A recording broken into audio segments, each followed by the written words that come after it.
MES 014, Societal Context of Education. Assignment 01. Explain the concept and forms of social mobility.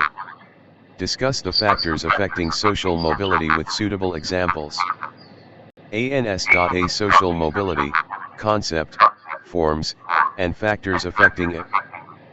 Social mobility refers to the movement of individuals or groups within a social hierarchy or stratification system.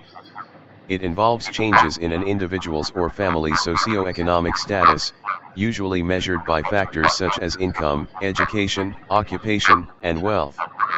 Social mobility can be upward, downward, or stagnant, and it reflects the degree of openness and opportunity within a society for people to improve or decline in their social and economic positions. There are two main forms of social mobility: intergenerational mobility and intragenerational mobility. 1. Intergenerational mobility. This form of mobility refers to the movement between different social strata from one generation to the next. It assesses whether children are able to attain a higher or lower socioeconomic status than their parents. For example, if a child born into a low-income family becomes a successful lawyer or doctor, they have experienced upward intergenerational mobility. 2. Intragenerational mobility. This form of mobility refers to the changes in an individual's social and economic status within their own lifetime.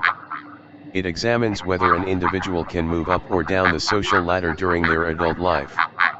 For instance, an individual who starts as a factory worker but later becomes a business owner has undergone upward intragenerational mobility. Several factors influence social mobility. 1. Education. Access to quality education is a key determinant of social mobility.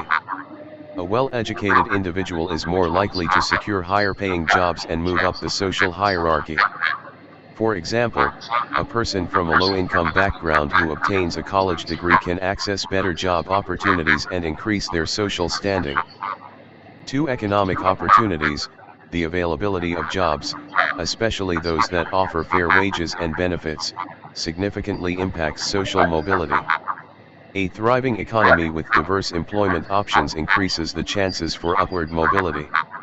Conversely, economic downturns can hinder mobility prospects. 3. Family background. The socioeconomic status of one's family of origin can greatly influence an individual's opportunities. Those born into affluent families often have access to better education, networks, and resources, which can facilitate upward mobility. Conversely, individuals from disadvantaged backgrounds may face obstacles in accessing opportunities. 4. Discrimination and social identity. Discrimination based on factors such as race, gender, and ethnicity can limit social mobility for marginalized groups. For instance, systemic racism can impede the upward mobility of racial minorities, regardless of their qualifications and efforts. 5. Government policies.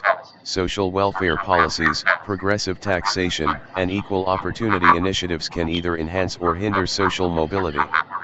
Countries with robust social safety nets and policies that reduce income inequality tend to have higher levels of mobility. 6. Geographic mobility. Moving to regions with better economic opportunities can enhance social mobility. This is particularly relevant in countries with significant regional disparities. A person moving from a rural area to an urban center might find increased opportunities for career growth. 7. Technological advancements. The changing job landscape due to technological advancements can impact social mobility. Automation and digitalization might lead to job displacement in certain industries, affecting mobility for individuals without necessary skills. In conclusion, social mobility reflects the ability of individuals to move up or down the social and economic ladder. Intergenerational and intragenerational mobility are the main forms through which mobility occurs. Factors such as education, economic opportunities, family background, discrimination, government policies, geographic mobility, and technological changes all play significant roles in determining an individual's social mobility. A society's commitment to providing equal access to education, reducing discrimination, and creating economic opportunities for all can contribute to higher levels of social mobility and a more just and equitable society. Explain the importance of teacher as an instructional input. Discuss his/her role in planning, transaction, and evaluation of curriculum. The role of a teacher as an instructional input is paramount in the field of education. Teachers play a multifaceted role in shaping the learning experiences of students, and their involvement extends beyond mere content delivery. The teacher's influence encompasses curriculum planning, effective transaction of the curriculum, and comprehensive evaluation, all of which are critical components in ensuring successful learning outcomes. 1. Curriculum planning. Teachers are instrumental in shaping the curriculum to meet the diverse needs and goals of their students.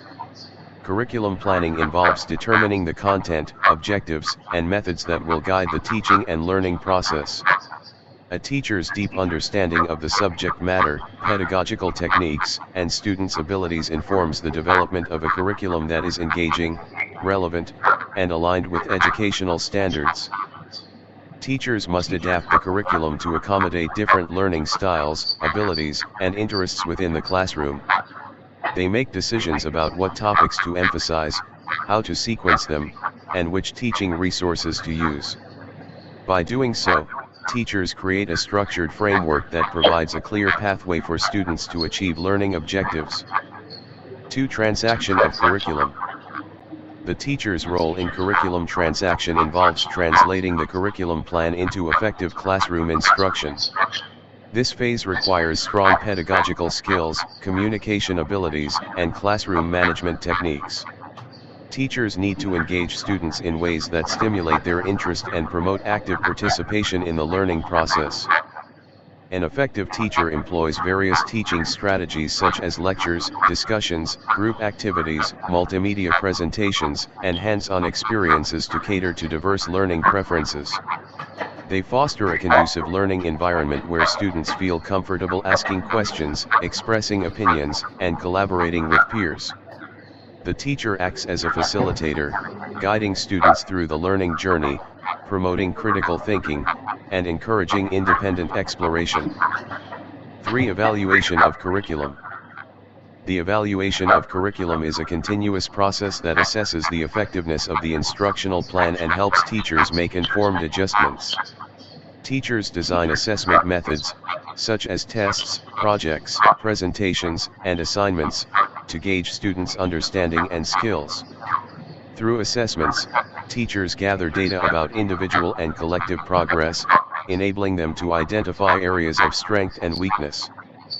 Based on assessment outcomes, teachers can modify their instructional strategies, offer additional support to struggling students, or challenge advanced learners with enrichment activities.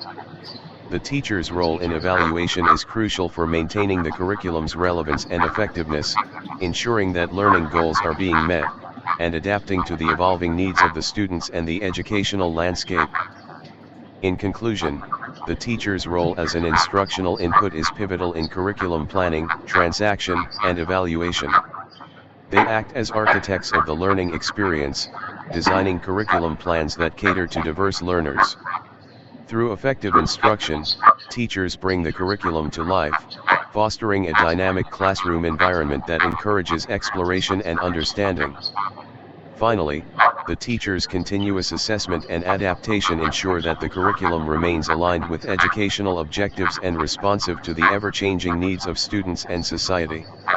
The multifaceted nature of the teacher's role underscores their importance as drivers of educational excellence and positive learning outcomes. Explain the concept of alternative education.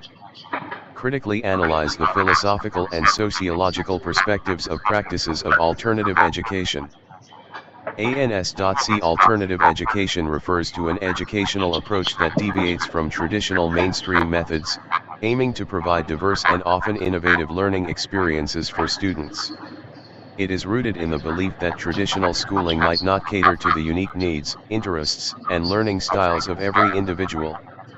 Alternative education encompasses a range of philosophies and practices that prioritize flexibility, individualization, and holistic development. Critically analyzing the philosophical and sociological perspectives of alternative education sheds light on its benefits and challenges. From a philosophical perspective, alternative education is underpinned by the idea that learners thrive when they are active participants in their education, shaping their learning paths based on intrinsic motivation. Philosophies such as Montessori, Waldorf, and Reggio Emilia emphasize experiential, hands-on learning, valuing creativity and critical thinking. These approaches prioritize the development of well-rounded individuals capable of independent thought and a love for learning. However, critics argue that the lack of standardized curriculum might lead to gaps in essential knowledge and skills, potentially hampering students' opportunities in traditional academic settings. Sociologically, alternative education responds to criticisms of mainstream education for perpetuating social inequalities and failing to address diverse learning styles. Supporters argue that alternative education can foster inclusivity by accommodating various cultural backgrounds, abilities, and socioeconomic statuses. Democratic schools, for instance, involve students in decision-making and encourage cooperative learning, mirroring democratic values. Nevertheless, the challenge lies in ensuring that alternative education remains accessible and equitable. Private alternative schools or homeschooling, for instance, might only be available to families with certain financial means, potentially exacerbating educational disparities. One sociological perspective often discussed is the concept of the hidden curriculum in traditional schools, where students implicitly learn societal norms, hierarchies, and conformity. Alternative education attempts to counteract this by promoting critical consciousness and a questioning of norms. However, critics argue that without exposure to certain societal norms, students might struggle to navigate the larger world effectively. In the context of practices, the rise of project-based learning and online education has expanded the realm of alternative education. Project-based learning encourages students to delve into real-world issues, fostering problem-solving skills and interdisciplinary knowledge. Online education provides flexibility in pace and location, enabling personalized learning. However, the lack of physical interaction and supervision in online learning can hinder the development of essential social skills and self-discipline. In conclusion, alternative education offers a range of philosophies and practices that depart from traditional approaches, aiming to address individual differences and promote holistic development. Philosophically, it focuses on student autonomy and experiential learning, nurturing critical thinking and creativity. Sociologically, it strives for inclusivity and challenges conventional norms. However, challenges such as potential knowledge gaps, unequal access, and the balance between individualization and essential societal norms need to be carefully navigated. As education continues to evolve, a balanced integration of alternative and mainstream approaches could potentially provide a comprehensive and effective educational landscape.